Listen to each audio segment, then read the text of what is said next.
नमस्कार दोस्तों, अब देखना चालू कर चुके हैं राजनांदगांव टाइम्स। सीमेंट के बढ़ते दामों पर प्रेस वार्ता। कांग्रेसियों ने बढ़ती महंगाई और प्रदेश सरकार द्वारा बढ़ाए जा रहे सीमेंट के दामों पर प्रेस वार्ता हुई। कांग्रेसियों ने कहा कि भाजपा सरकार में जनता को लूटने की खुली छूट है। विष्णुदेव सरकार ने सीमेंट के दाम 50 रुपए प्रति बोरे पीछे बढ़ा दिए हैं। सीमेंट के दाम 260 से बढ़कर 310 रुपए प्रति बोरा हो गया है। छत्तीसगढ़ सीमेंट का सबसे बड़ा उत्पादक राज्य, यहाँ पर हर माह लगभग 30 लाख टन से अधिक सीमेंट का उत्पादन होता है। केंद्र की मोदी सरकार 28% का भारी भरकम जीएसटी लगा चुकी है। भाजपा सरकार के संरक्षण में सीमेंट के दामों में बढ़ना भाजपा सरकार के कमिश्नर कोरियर मुनाफाखोरी का प्रमाण है। देश और प्रदेश के विकास, इस पर इंफ्रास्ट्रक्चर निर्माण में सीमेंट एक अहम घटक है। सीमेंट के दाम में वृद्धि से केवल निजी नहीं बल्कि सरकारी प्रोजेक्ट में भी लागत बढ़ जाएगी। पुल, पुलिया, बांध, सीसी रोड, भवन निर्माण कार्य प्रभावित होंगे। रियल एस्टेट सेक्टर में भी नकारात्मक प्रभाव पड़ेगा। कांग्रेस पार्टी की मांग करती है कि सीमेंट पर 50 रुपए प्रति बोरी की भारी भरकम मूल्य वृद्धि वापस ले लिया जाए और सीमेंट को आवश्यक वस्तु अधिनियम के तहत सरकार इसे शामिल करे ताकि आम आदमी की कमर न टूटे। इस मामले में बुधवार को भाजपा की प्रदेश सरकार के खिलाफ राजनांदगांव में धरना प्रदर्शन किया जाएगा। आइए देखते हैं खबरों में क्या है खास। बने रहिए हमारे साथ और जिले से जुड़ी सभी खबरों के लिए हमारा चैनल लाइक और सब्सक्राइब कीजिए और हमारे इंस्टाग्राम पेज को जरूर फॉलो करें। नमस्कार। प्रति बोरी की वृद्धि से गरीबों और मध्यम वर्गीय परिवार के अपने घर के सपनों पर गहरी चोट, पीएम आवास योजना पर ही विपरीत असर पड़ेगा।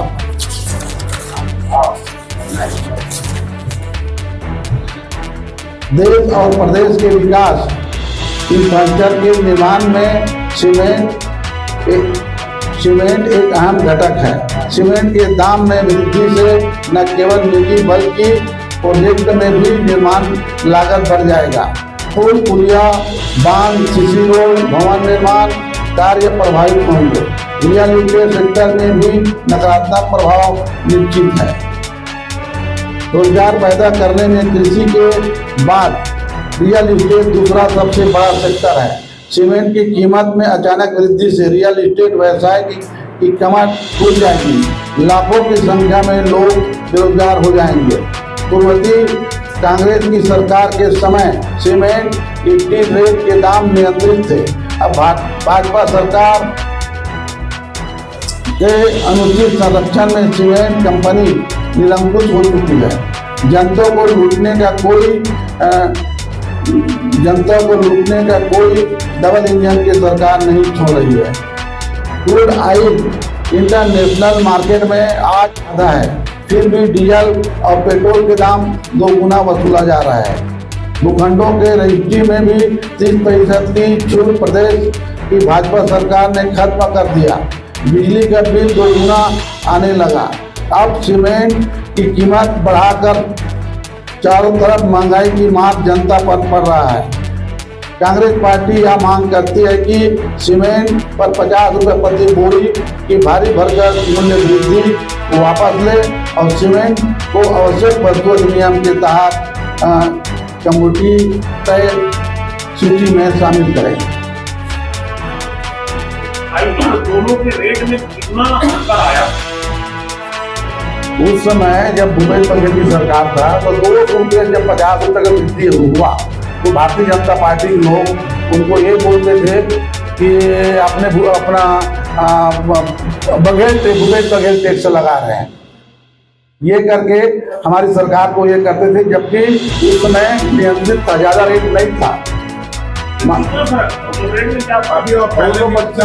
हाँ, 225 का रेट हो, उस समय 225 225 का होना कितना चाहिए अभी?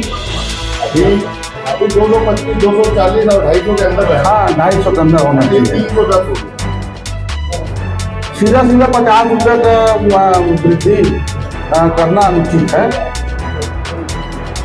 बैठे हैं उसको तो नियंत्रित करना चाहिए भाई, तय करना चाहिए कि अभी वर्तमान में शासन द्वारा जो तय दर में जो ठेकेदार है वो आम जनता को उपलब्ध कराएं। पॉलिसी अगर अच्छी बनेगी तो जनता का काम होगा, पर पॉलिसी उसके ऐसा बनाया जाता है ताकि रेत माफिया सक्रिय हो जाए और उससे सत्ता सरकार संचालित हो। ये शासन का नियंत्रण नहीं होने के कारण रेत माफियाओं द्वारा मनमाने ढंग से उसका उपयोग करके ज्यादा रेट में बेचते हैं। नहीं, हमारे सरकार में इस टाइप का भरोसा ही नहीं था, हमारे शासन में नियंत्रित था। एकाधिकार भी नहीं था शासन के, हमारे शासन में आम जनता को निर्धारित कम रेट में ही उपलब्ध होता था। 50 रुपये बढ़ोतरी हुई, उससे कितना प्रभावित होगा काम, क्या क्या दिक्कतें आएंगी सारे वर्गों को? सीमेंट जो है मकान बनाने के लिए प्रमुख रॉ मटेरियल है और उनके वृद्धि होने से जो भी मकान जो भवन जो निर्माण कर रहे हैं उसमें उनकी बहुत ज़्यादा ही उस पर मार पड़ेंगे, क्योंकि 260 रुपये से उन्होंने बढ़ा के 50 बढ़ा के 310 रुपया वृद्धि एकाएक करने से इनका खमियाजा आम लोगों को पड़ेंगे, ये दिखाई दे रहा है। सीमेंट के साथ साथ इन्होंने गिट्टी, रेत, सारे जो रॉ मटेरियल्स हैं सारे अनियंत्रित हो चुके हैं। 9 महीने की सरकार में जितने जो माफिया हैं खनिज माफियाओं का, उनके द्वारा बेहताशा वृद्धि करके लोगों को सामान जो बेचे जा रहे हैं उनका हम सब लोग विरोध कर रहे हैं और हम चाहते हैं कि जो 50 रुपये जो वृद्धि किए हैं सीमेंट में उसको वापस ले। कांग्रेस पार्टी के इसलिए कोई धरना प्रदर्शन करेगी? हाँ, कांग्रेस पार्टी कल 12 सितंबर को महावीर चौक में एक दिवसीय धरना प्रदर्शन करके इसके विरोध करेंगे और शासन से मांग करेंगे कि आपके द्वारा जो ये 50 रुपया प्रति बोरी सीमेंट जो बढ़ाए हैं उसको वापस ले और अन्य जो रेत अन्य जो माफियाओं के द्वारा जो भारी भरकस रेट में जो सामग्री जो बेच रहे हैं उसमें नियंत्रित करने की मांग करेंगे।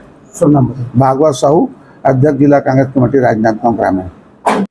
प्रदेश सरकार के खिलाफ कल धरना प्रदर्शन है आपकी पार्टी द्वारा, आज प्रेस वार्ता ली गई, उसकी क्या रूपरेखा है, किस तरह तैयारी की गई?